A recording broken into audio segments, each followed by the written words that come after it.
të gjithë universitetet kishte rreth 140.000 studentë, ndërsa sot nuk ka më shumë se 70.000. A e kuptoni çfarë i kanë bërë këtij vendi? Tur.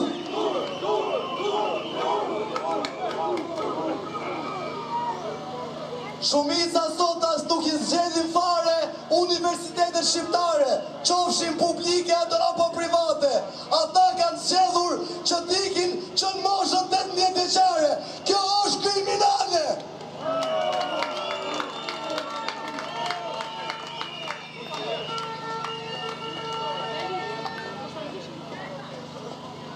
Më lajmërojnë që policia po tenton t'ju heqë banderolën studentëve. Ju themi edhe atyre, ju erdhi fundi! Ju erdhi fundi! Këto janë tentativat dëshpëruara. Shikojeni çfarë ndodh. Ju erdhi fundi!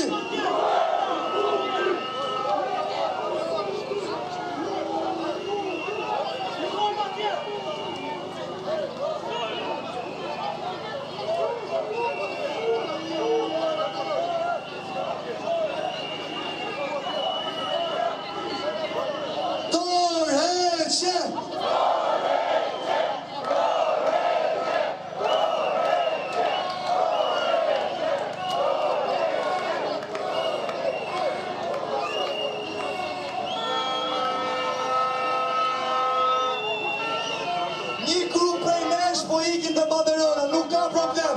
Protesta vazhdon, një grup në tiki të vim bashkë me studentët tu. Protesta le të vazhdoj. Ne do t'jemi këtu derisa e Tirana mos janë tu. Dorëheqje!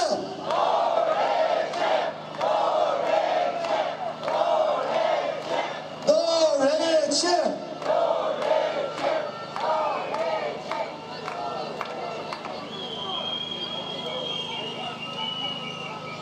Si që thamë edhe njerë, thjesht policia ka shkuar t'ju heq banderolën që thuhet qartë që po i vjen fundi i kësaj kaste politike. Studentët janë pararoja e kësaj proteste. Ata janë shpirti i kësaj proteste. Si që kemi thënë, Parini nuk ka Shqipëri.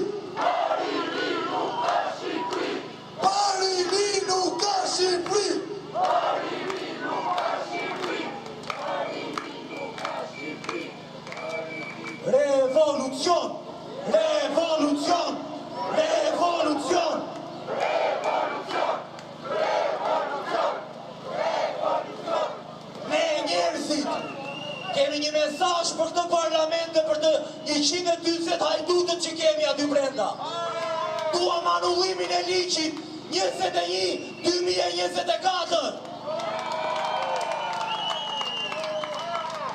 Tani që t'ja u japim të mesazh edhe miqve, eurodeputet në një gjuhë që ata e kuptojnë. Do të më fali, po do e bëj këtë mesazh në anglisht për ta.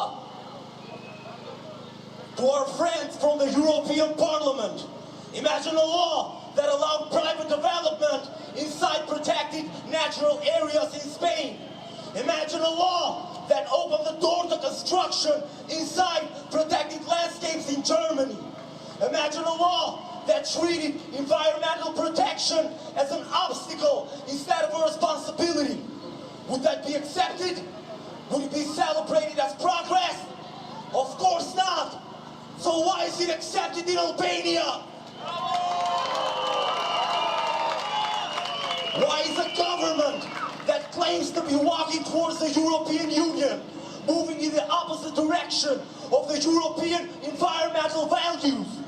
We, the people, do not accept that our mountains, forests, rivers, and coastlines are treated as private assets for political interests. We, the people, understand that protected areas are not a gift from politicians. They are a legacy we inherited as a responsibility that we must pass on. We, the people, are asking a simple question. If these areas deserve protection in Europe, why do they deserve less protection in Albania? We are not standing here because we are against development. We are standing here because development without limits is destruction.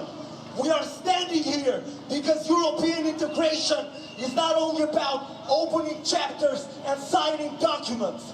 It is about respecting the principles that those documents represent.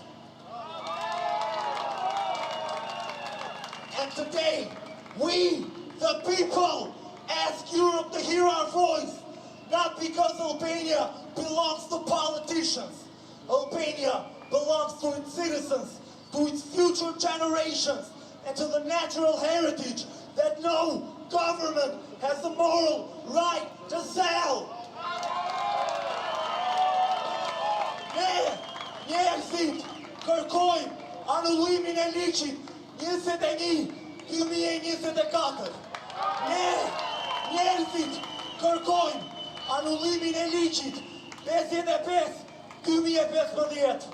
Ne, njerëzit, kërkojmë anullimin e ligjit 20/2025.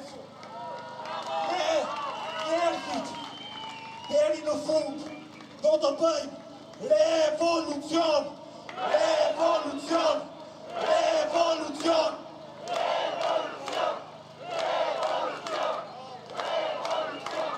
Revolucion!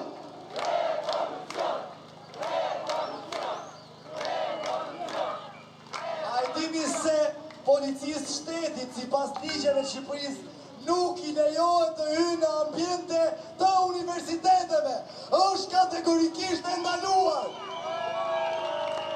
I bëjmë thirrje se cilit polic që është futur në ambientet universitare, që do të mbajë përgjegjësi para ligjit dhe do të humbas